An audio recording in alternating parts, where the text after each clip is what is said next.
What is going on, everybody? My name's Brian and welcome to my channel. Today we're going to talk about one tool that you need but you probably don't have.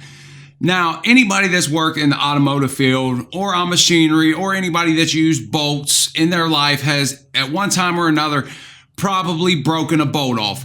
Now, I'm not talking about when you're removing a bolt and you break a bolt.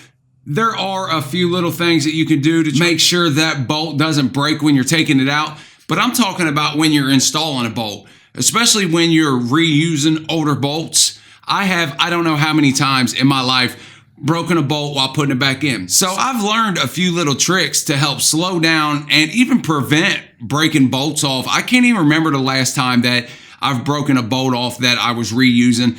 There's no way to 100% guarantee that it's not going to happen, but there is a couple things you can do. First thing you do is you need to clean that bolt off. You need to get those threads clean. You need to get any gunk off. You need to get any rust off.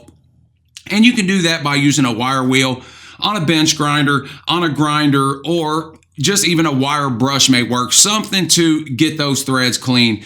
And the second thing you need to do is you need to chase those threads. A lot of people don't chase threads. They just stick the bolt back in.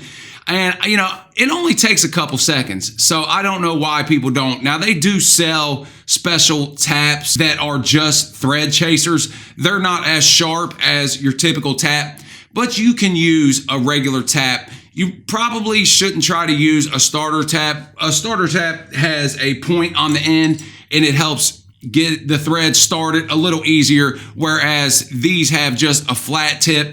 And these are the ones that I like to try to use with a flat tip because you can go all the way down to the bottom and get all the threads clean. Whereas with this tip, as you can see, it is pointed down to where you're not going to be able to get all the way to the bottom if there is a bottom. So I like to try to use the flat tips. But like I said, the starter taps will work. Now, you can just use a regular tap driver when you're chasing your threads. But this is the tool that I think that everyone should have. It is a set of Lisle tap drivers. Now, you can get this set on Amazon, which I will link below, for about $25, $30. So it's really cheap. They're made in the USA.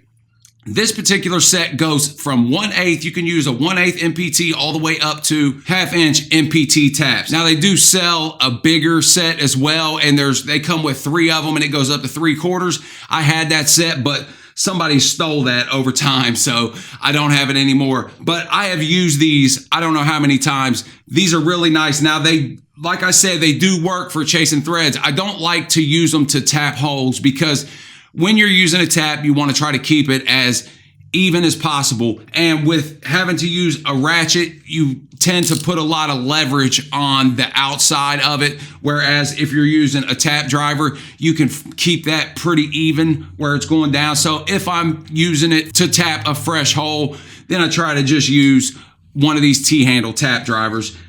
But if I'm chasing threads, I like using the Lisle tap drivers. And a good thing about them as well is if you're really careful, you can also use them on a cordless ratchet or an air ratchet, and it speeds the process up. I don't know how much, but especially if you have to do a lot, I mean, you can do this 20 times faster than you can just using a ratchet. So that definitely makes a big difference. It saves you a lot of time, so you can get your job done faster, and it'll also help you to maybe where you don't want to do it because you don't want to spend the extra 5 minutes that it may take for you to use a ratchet and one of these taps and tap drivers. That will knock it down to where you're doing it in, you know, a minute, 2 minutes. And another big thing that you can use these for is using them for these extractors.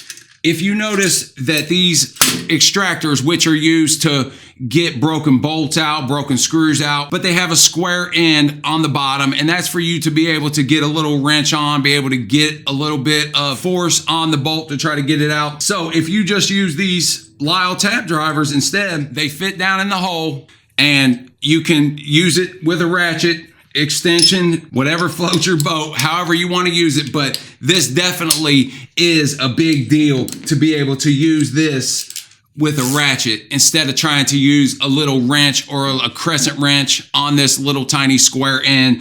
So that's another big thing that I've used these for. For $25 made in the USA, You cannot beat these.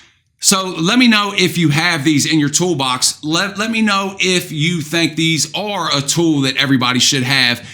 If you don't chase threads, take my advice, chase the threads, spend the extra time, clean your bolts, put oil on your bolts, put oil on your tap when you're chasing the threads, get it cleaned out, blow the hole out. If you're able to blow the hole out, get everything out of there, and you will take your chances of breaking that bolt down to almost zero. I guarantee that. But I appreciate y'all watching. If you haven't subscribed to my channel, go down and subscribe below, because I'll do more videos like this, including project tips, tool reviews, and more. Appreciate y'all. Till next time, stay real.